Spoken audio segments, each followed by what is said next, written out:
অহংকারী দাম্ভিক লোককে পছন্দ করেন না। অহংকারী, আমাদের তো অহংকার টহংকার নাই না? আছে অহংকার? আছে। কিসের অহংকার বলেন? টাকার, আর ক্ষমতার, আর সৌন্দর্যের, আর হ্যাঁ পাওয়ার, সোশ্যাল পাওয়ার। এই যে অহংকার, অহংকারের খাঁচা থেকে মুক্ত রাখো আমাদেরকে তুমি প্রভু হয়ে। পড়েন আমিন। এটা একটা ভয়ঙ্কর খাঁচা। আচ্ছা, অহংকার করার আমাদের আছে কি বলেন তো? কিছুই না। আল্লাহ বলে ওয়া খুলিকাল ইনসানু দাঈফা, তোমাদেরকে আমি দুর্বল করে তৈরি করছি। আমরা দুর্বল, শুধু দুর্বল না, দুর্বলের ঘরের দুর্বল। আমার বাপ ছিল দুর্বল, আমার দাদা ছিল দুর্বল, আমরা 14 গোষ্ঠী কি? হাল আতা আলাল ইনসানি হিনুম মিনাদ দাহরি লাম ইয়াকুন শাইআম মাযকুরা।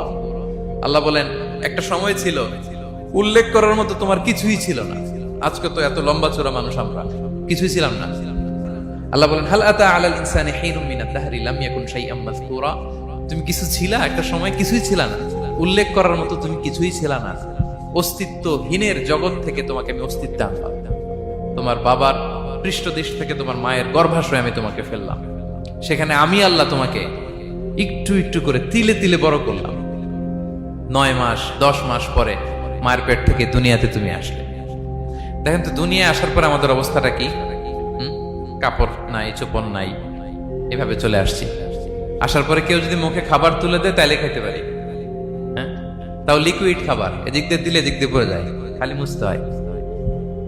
মেহমান একজন এসে আদর করে কোলে নিচে পেশাব করে দিছি ভরাইয়া, আছে না নাই? হয়েছে না, হয়েছে না? এরকম আদর করে একটা কোলে নিছেন, এখনই না ডায়াপার আসছে মিয়া। আজ থেকে 10 বছর আগে এগুলো ছিল নাকি?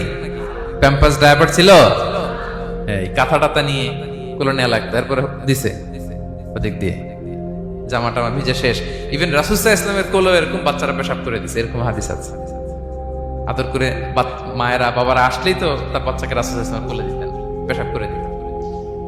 তো কার কোলে উঠছে এটাও জানি না, পেশাব করে ভরাই দিচ্ছে। পেশাব পায়খানা করে সয়লাভ। লিকুইড দিলে খেতে পারি, শক্ত কিছু খেতে পারি না। এই তো আমি, এই তো আমার ক্ষমতা। একজন যে বললেন ক্ষমতার অহংকার, এই তো ক্ষমতাটা তো এতটুকু। এরপরে যখন জোয়ান হয়েছে, এখন তো জোয়ান, এখানে একটা ভূমিকম্প হইলে কি অবস্থা হবে বলেন তো জোয়ানদের? হ্যাঁ, কাঁপতে কাঁপতে সব শেষ। একটা ভূমিকম্প, একটা তুফান হলে ওটার বিরুদ্ধে দাঁড়াতে পারি না। একটা তুফান, রাস্তায় টায়ার পাংচার হলে লাফ দিয়ে উঠি। ক্ষমতা আমার নাকি ক্ষমতার অহংকার। কি দুর্বল আমরা, হ্যাঁ? কুকুর আমাদেরকে কামড় দিলে আমরা কুকুরের কামড়ও দিতে পারি না, ঠিক কিনা? মশা যে কামড়া, এটা ধরতে না পারলে কিছু করতে পারি? কামড় মাইরা দিছে দৌড়। বল্লা পোকা এটা যদি কামড় দিয়ে দৌড় দিয়ে কিছু করতে পারেন? তো কিসের ক্ষমতা আপনার? এরপর আবার যদি 70-80 বছর হায়াত পাই, আবার আগের মতো যেখানে বসি ওইখানেই ডাইরেক্ট, আছে না নাই? বয়স যখন 80 হয়ে যায় আর থাকে শরীরের কন্ট্রোল, আবার যেখানে বসে ওইখানেই পেশাব পায়খানা। খাবার দিলে খাইতে পারি, পিঠটা বাঁকা হয়ে কুজু হয়ে গেছে, এর নাকি আবার অহংকার। সাজে অহংকার, সাজে অহংকার, সাজে একজনের। আওয়াজ করে বলতে হবে তিনি কে? 3 নম্বরে অহংকার দাম্ভিককে আল্লাহ পছন্দ করেন না। প্রিয় ভাইরা, আল্লাহ বলেন কারুনের ঘটনাকে আল্লাহ এখানে এনেছেন। আল্লাহ বলেন ইন্না কারুনা কানা মিন কওমি মূসা। কারুন ছিল মুসা আলাইহিস সালামের কওমের লোক, মুসা আলাইহিস সালামের কাজিন ছিল মূলত। কারুন নামে একজন সম্পদশালী ছিল।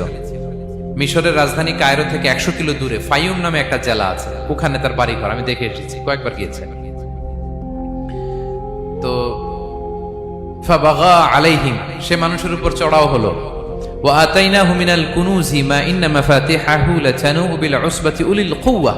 আল্লাহ বলেন এই কারণকে আমি এত সম্পদ দিয়েছি, এত বেশি ছিল তার সম্পদগুলো যে সে আলমারির ভিতরে রাখতো।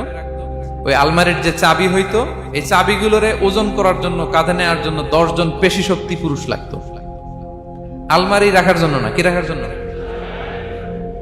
আলমারি ভর্তি যে সোনা দানা গহনা, ওইটা যে চাবি, ওই চাবিগুলা বহন করতে একদল পেশি পুরুষ লাগতো, এত সম্পদ। তো তাকে এলাকার লোকেরা বলেছিল